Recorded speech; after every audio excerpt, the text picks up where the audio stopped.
I mean, at 13, it wasn't going to be Thomas Aquinas that converted me. I mean, it was, you know, it wasn't any theological explanation. It was more like, oh my gosh, Chris, look at that. I said, they belong to this church. So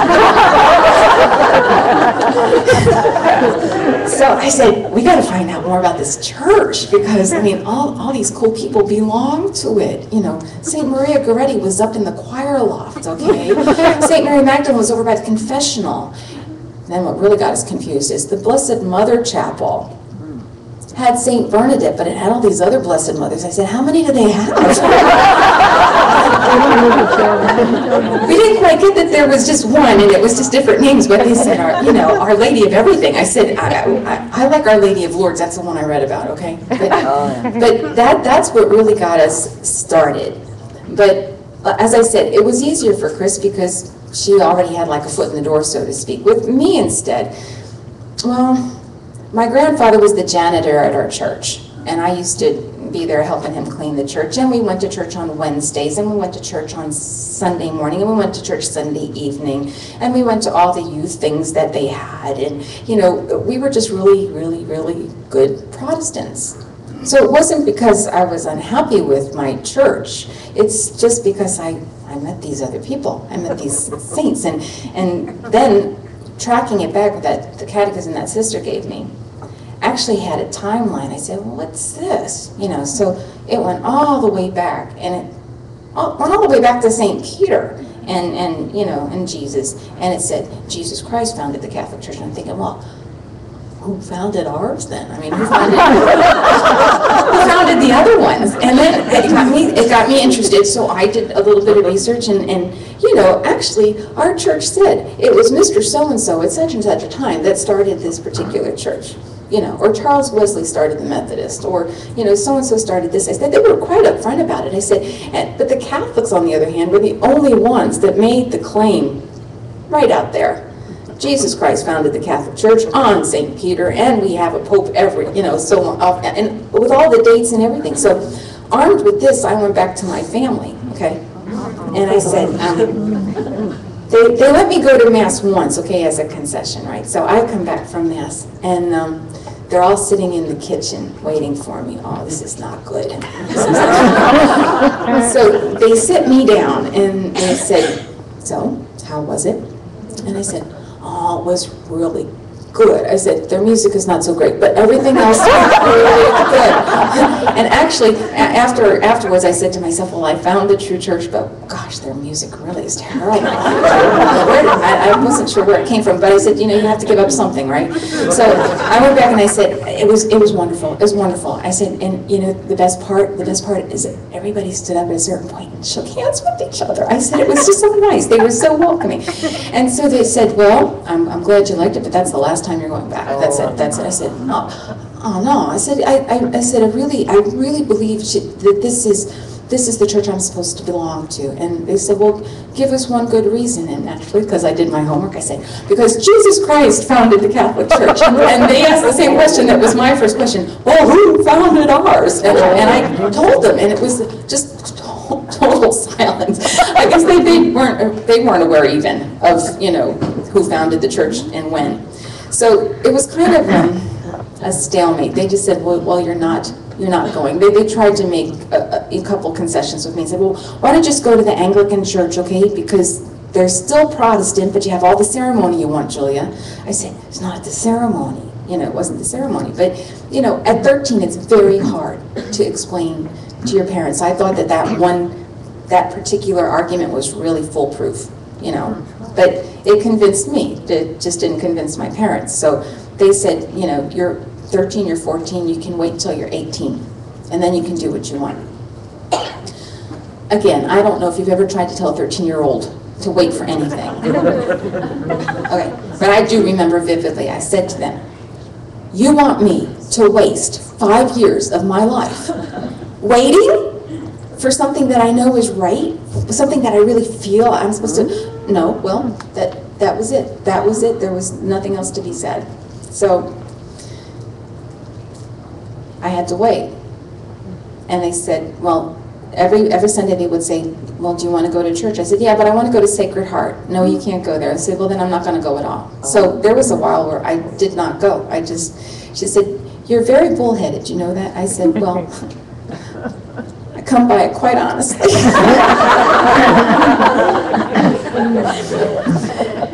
Anyhow, so that was a period where Chris and I used to get on our bikes and we would say, we're going out biking. Okay, so then we would bike clear across town to St. Mary's so that we'd go to Mass. I said we felt like the early Christians, you know, doing all this kind of stuff secretly. But this went on for quite a while.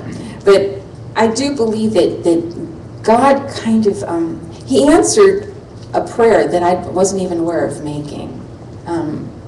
I do remember when I was that age, I said to Him, can you please let me know what you want me to do? Because I don't want to waste my life. But not thinking, it was just something that preoccupied me for a while. And He obviously was answering, you know, in the meantime. I also had a favorite hymn that I used to sing all the time. Now this is a Protestant hymn, and I'll sing you a piece of it. It's not something that you'll find in your missalettes, but for some reason, going back over it, I said, this is actually a prayer for a religious life. You know, it's like a prayer for who and what I am right now. But I loved the melody, and I loved the words. The words were beautiful. So between the prayer and the song that I would perform at every, you know, youth group, you know, we used to have the talent shows, and my particular talent, okay, I'll sing a song. Okay, every song that I would sing was usually this one.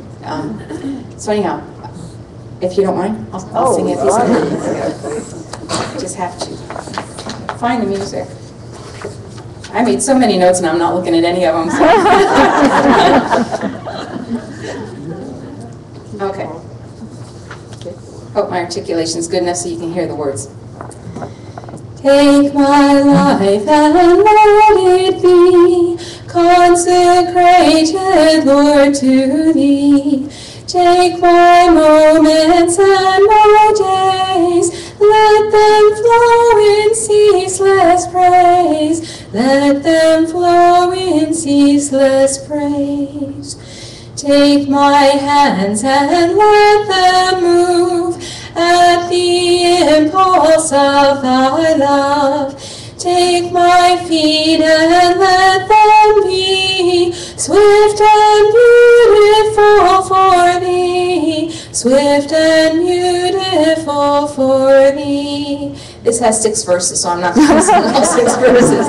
But it also goes on about take my voice and let me sing, always only for my King.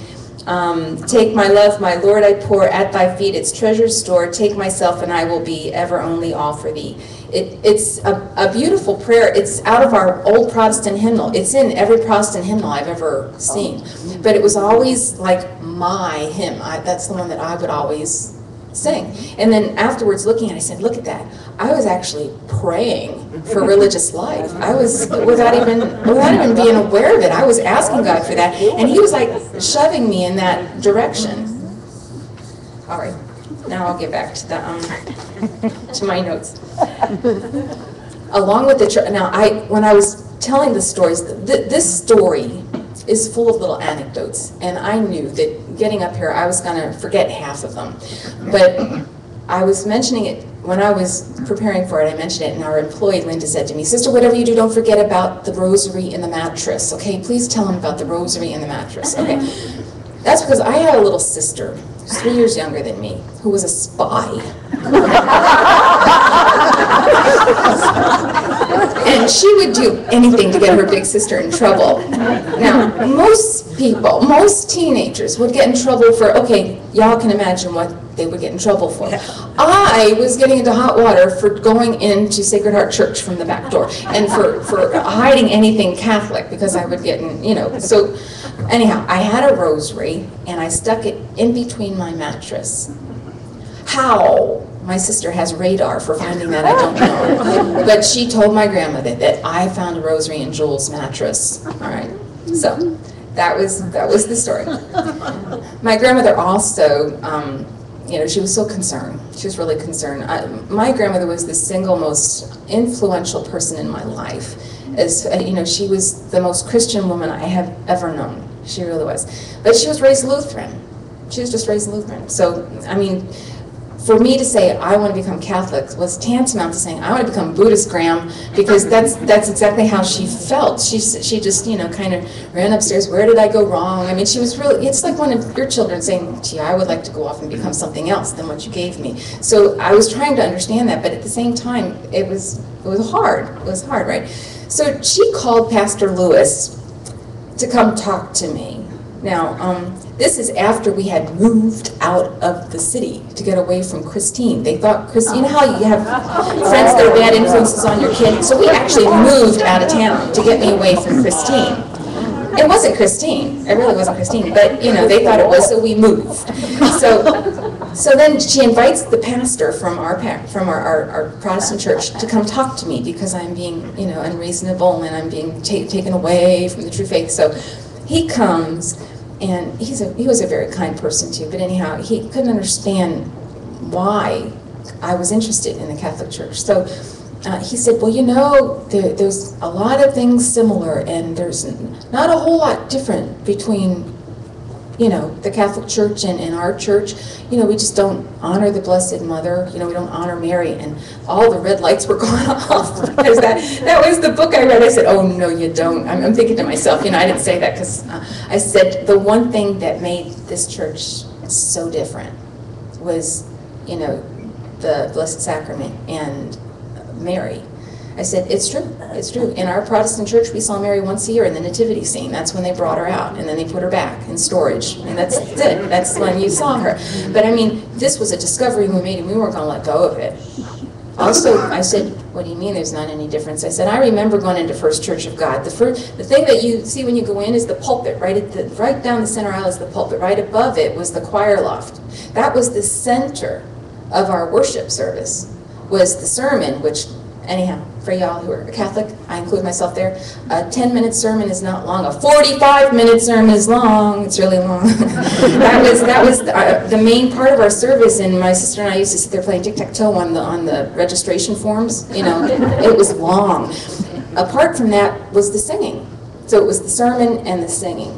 When we went into Sacred Heart Church, it was an old Byzantine-style church. It was gorgeous. Do you ever notice there's something about Catholic churches? And this was our first exposure to the Catholic Church.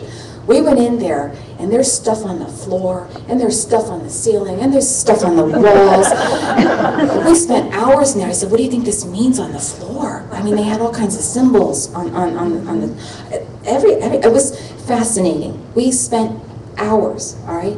But the thing that was the biggest draw, I said, what is that light up there? So they have a light, they have a red light up there, and there's this big crucifix. I said, there was, I mean, as being that age, I could not explain it, but there was a tangible, felt presence. I knew nothing about the Eucharist. I hadn't studied, nothing. It's just you felt different when you walked in the Catholic Church. You felt someone was there. I said, so for my pastor to say there's not much difference, I said, he has not been in Sacred Heart Church. I mean, there's a big difference. So anyhow, he left, and I went upstairs to the second floor, and I got on the phone. I thought I was, you know, nobody knew about it. I got on the phone, and I called Chris, and I said, Pastor Lewis came to see me, and this is what we said, and this is what I said, and back and forth, back and forth. Hung up the phone, and the door at the bottom of the steps opens up, and my grandmother yells out, Julianne, I heard what you said. And I said, what did she hear? How did she hear? My sister had picked up the receiver and gone like this to my grandmother. I said, oh. So anyhow, this went on for quite a while. And it was just, I wasn't going to give in, and they weren't going to give in. We weren't seeing any kind of resolution here. And I was thinking 5 years of this is going to be really, you know, this is too long. So my mother goes to visit her mom. Now, we lived with our religious grandparents. My mother's mother was not anything at all. She was not raised any particular religion. She didn't raise her children any particular religion.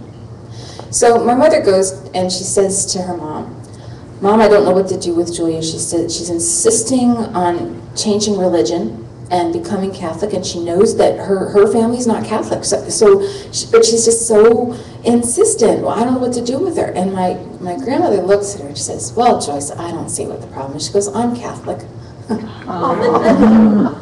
You could have knocked my mother over with a feather. She said, so when did this happen? She says, I don't see you for 5 months and you're Catholic? How did that happen? She said, okay, well, this is how it happened. She said, I needed a job. She said, I went, and St. Mary's advertised for a cleaning lady. So she went and took the job at St. Mary's Rectory. And she was so impressed by the priests there that she asked if she could take instructions. So in the meantime, she had become Catholic. So she says, I don't see what the problem is. Why doesn't she come to church with me? So my mother comes back. She says this over supper, and I'm like, yes. I said, so can I go to church with Graham? You know, what could they say? I mean, they couldn't say, no, you can't go to church with your other grandmother. So that's how the stalemate was broken. She got me, you know, set up with instructions from the very priest that gave her instructions. My grandmother was Catholic for 1 year.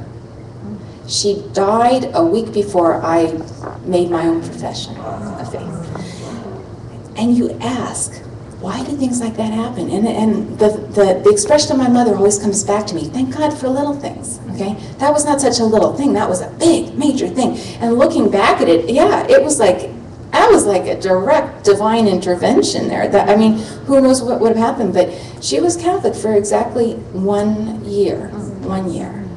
And, but she got me started, which is, you know, that's what really mattered. But anyhow, now I lost my train of thought again. Sorry, I'm so sorry. I get really, I was also supposed to mention to y'all about the vigil lights. Okay.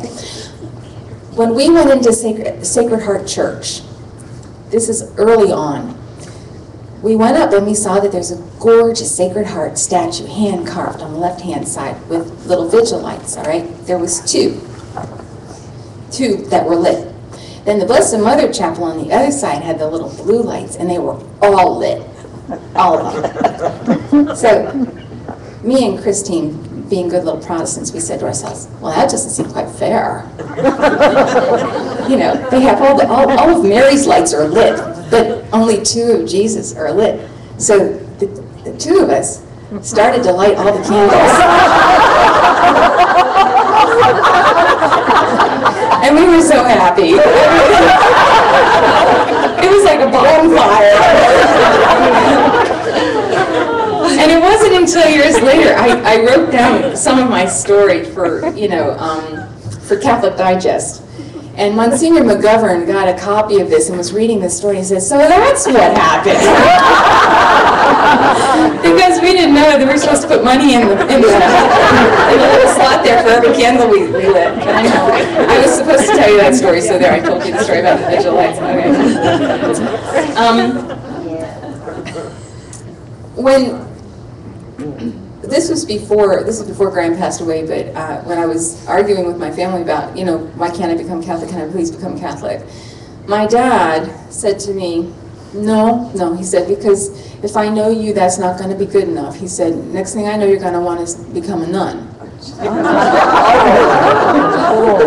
And I had just come back from Philly visiting those sisters, and they had asked me, would you like to be a sister? And I said, oh, yeah, I had never thought about it, but I'm interested. So I said, I didn't lie, but I didn't tell him differently. I just said, you know, just some non-committal. I said, but he knew me. He knew that probably wouldn't be enough. So knowing you're going to take it the rest of the way. So anyhow, the becoming a nun was a no-go. I mean, they did let me become Catholic, obviously. Okay, but they didn't want me to become a sister. They let me go visit the sisters. I went up to Boston twice. I went to Philly a couple times, but no, they wouldn't let me become a sister. So I came back from my latest trip to Boston and saying, I really feel that this is what I'm supposed to do. No. So then Dad went back to New York City for the season, you know, and he wasn't going to be back. So I was in tears, and, you know, my grandmother, my Protestant grandmother, says to me, "You're not smart, Julie." He said, "Why don't you write to your dad?" I said, I did. He said, "No." She said, "Write to him twice a day." Yeah, she said, "Write to him twice a day. Just keep at it." So I did. I wrote to him twice a day, and the gist of my letters was variations on a theme. It was always, "You give me everything I ever wanted. Why won't you give me the one thing I really, really want?" So I think it finally, you know, warmed down, and he came back home. And he came back home to give me permission to go. But I mean, I've only seen my dad cry twice. Once was when his dad died, and when he gave me permission to enter the convent. So it really cost them a lot. And sometimes I reflect on the fact that, you know, being Protestant and not understanding what religious life is at all, they were still willing to let me go because, you know, they felt it's what I really wanted, that God was really calling me. And sometimes we have, you know, Catholic families that, you know, put up more resistance to that idea than my Protestant parents did. So it's something to keep in mind. You know, it's Christine and I, you know, when we were reading these Lives of the Saints, I remember once we had a sleepover together, and we were watching the sun come up, and I said, "So, Chris," I said, like, you know, we were thinking about the books we were reading and, you know, visiting the Catholic Church and talking to the nuns and all that. And I said, "So what if you wanted the best of the best of the best, you know?" She said, "What do you mean? You like these books we're reading?" I said, "Yeah." She said, "Well, then I guess we have to do what they did." I said, and it was just as simple as that. You know, I mean, for us at that age, it wasn't more complicated. It's like, if we want what they have, we have to do what they did. So it was very simple. I said, "Well, a couple of those people were nuns, we should look into it, you know." Just saying. So, but that is the power of a good story, is, you know, and that's why I think we listen to Lives of the Saints, we listen to each other's stories, we're encouraged, we're given heart to know that. You know, when we were reading these Lives of the Saints, never once did I think this is only for them and not for me, ever. And I think we have to read the Lives of the Saints in the same way, to say that, you know, God gives us certain examples only so that he can reach others. So you have the examples of these saints, and look at how many there are. I mean, there's some saints that I'm not attracted to at all. I just have to tell you right up front. I'm just not. I'm really, you know, it's great that they're a saint, but I don't really feel attracted to them. And I always figured the best way to know whether a particular saint is like your patron or somebody for you is to ask yourself, would you put their picture with your family photos? There's some I wouldn't.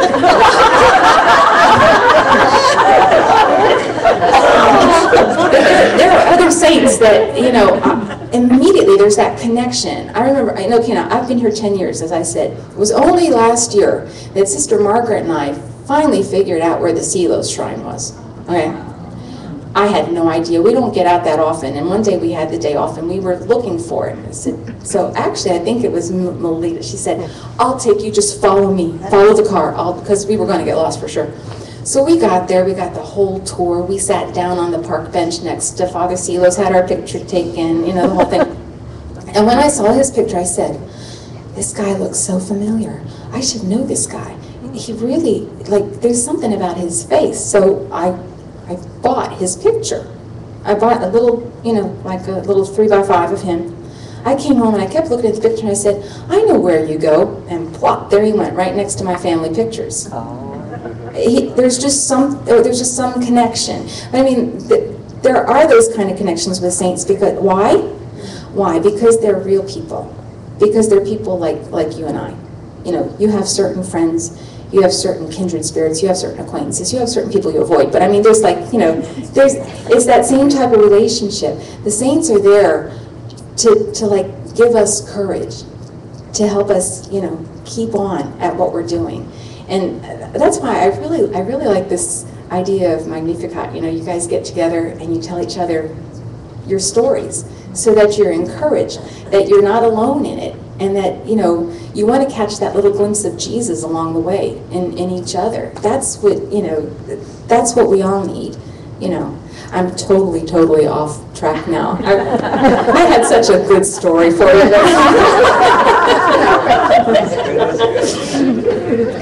Anyhow, I do think, though, that God has a design and sometimes a really good sense of humor, too. Because I was converted by reading a really cheap little novel on St. Mary Magdalene. Went from there to like every life of the saint that I could get a hold of. And what am I doing today? Just about. It's like, you know, it is kind of God's way. You know, he drew me in from something that I really loved. I loved to read. So he drew me, I loved stories. I loved heroic stories. So he showed me lives of the saints. He showed me heroism in like ways I never dreamt of. And since then, believe it or not, it's not just saints that are in storybooks, that are in books that I read. There are saints that I, you know, like I said, it's like Zacchaeus up the tree. You're trying to catch a glimpse. And I get more and more glimpses of Jesus in real people, in people that I live with, in people that come in the book center. And, you know, he kind of broadens your vision then. He starts with that, but then he helps you to see that, you know, the people sitting next to you are saints too. You know, they're saints in the making. Every good mother that I've ever met should be canonized. Really. I mean, there are people that might never have the ST in front of their name, not officially, but in my book, they certainly are. You know, and it's because they're trying their best to, you know, to be that reflection of Jesus for you. You know, it's just like what the Blessed Mother was. That's what we're trying to do too. Step aside, making room for him so that others can, like, when they look at us, when they listen to us, yeah, they're really listening to Jesus. They're really looking at Jesus. And the best part of all of us is him. It's that simple. It always was. So, like, when Helen was talking, I said, you know, she always comes in for books, and I said, you want a book that has Jesus talking to you, that really gets your heart? I said, you know, but because basically, you know, when I die, I want people to say, oh, that woman was just so in love with him. I mean, you know, like that she was just a little obsessed, and just that, you know, that's all she talked about. But I mean, that's how I don't want people to remember like what I did. I mean, that isn't important. We are kind of forgettable at times, but I mean, the best part of what we see in each other is always reflections of him. But it all started with saints. It all started with the saints, and it continues with the saints. And if you ever come in the book center and need a good book suggestion, I know, I'd be happy, because you know what? I know what a book can do. I really do. I know what a book can do. But anyhow, we have been here in Metairie for 40 years.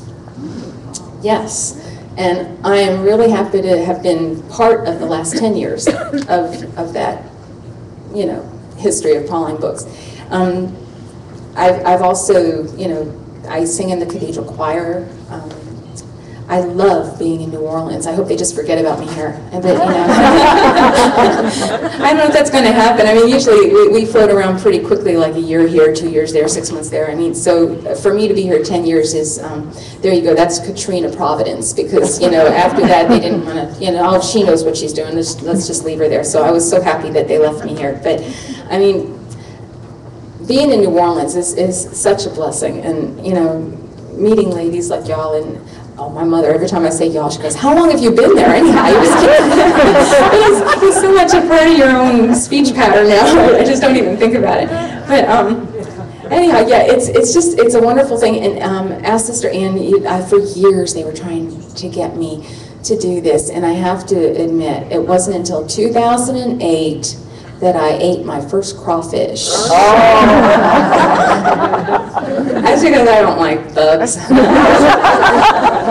Or anything that should be left alone in the sea, okay? I'm not a seafood person, but, you know, being here in New Orleans has been good for me in a lot of ways, but not least of which is, you know, being in the book center and being able to meet people like you. And just one note about the book center, because I never felt that I was called to work in a book center. And I really don't, because it's not a bookstore, it's a center of light. And that's exactly how our founder described it. He said, what you have are centers of light, from which point radiates the truth of Jesus Christ, and also every single bookstore we have has a chapel. So our goal is not so much to sell a person a book, it's to like draw them in so that to the sacraments and to the Eucharist. So that really is like at the heart of our mission. And also I was mentioning that Donna has this gorgeous medal on. I saw it at, last week when they had Mass. They had Mass at her house, and they said it for me, so I said, I am going to be there. I've never had somebody say a Mass for me. I said, oh, for sure I'm going to be there. Yes, I'll be there. But I saw the medal she had on there, and I said, well, that's such an unusual medal. What is it? She said, well, that's like the logo for the Magnificat. I said, no kidding. I said, look at that. Our founder gave us this second joyful mystery as our mystery, okay, the Visitation, because that's what we do. He said, as Mary brought Jesus to St. Elizabeth, so you bring Jesus to everybody that you meet, whether it's in the book center, whether it's on evangelization, however it is. So it's like, that is our goal, is to be like Mary giving Jesus to the world. And actually that's our devotion to the Queen of Apostles. It's not that Mary's sitting in with the descent of the Holy Spirit. It's Mary holding out the infant Jesus so that you'll take him. And that's what our devotion is meant, so that we can embody the same spirit as the Blessed Mother. We're meant to give Jesus to everyone.